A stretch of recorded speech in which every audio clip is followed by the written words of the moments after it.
बल्दी chairman भैंसा मोहम्मद जाबिर अहमद ने अवाम को इंतबाह दिया कि वो मवेशियों को सड़कों पर खिलाना छोड़ें, क्योंकि इससे भैंसा शहर की खूबसूरती मुतासिर होने का खदशा है। उन्होंने इंतबाह दिया कि अगर मवेशी खुले छोड़े जाएंगे और वो सरसब्जी व शादाबी को नुकसान पहुंचाएंगे तो बकरीद के बाद ऐसे मवेशी पालने वाले अफराद को 2 ता 5 हजार का चालान अदा करना होगा, और अगर दोबारा पौधों को नुकसान पहुंचा तो फिर जानवरों को हर्राज कर दिया जाएगा।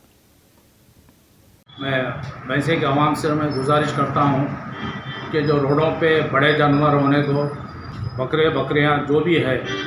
जो भी पालने वाले हैं, उन्होंने या तो अपने घरों में बन लेना, नहीं तो फिर अगर रोड पे अगर बकरे या बैल भैंस गाय वगैरह कुछ भी दिखेंगी तो हम हमारे म्यूनसिपाल्टी की तरफ से बड़े जानवर को हम 5,000 रुपये जुर्माना लगेंगे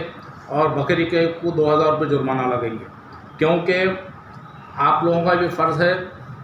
जो हम भैंसे को इतना खूबसूरत बना रहे हैं, ये खूबसूरती को जो है ना, ये जानवर और बकरियाँ मिल के पूरा झाड़ वगैरह पूरा खा ले रहे।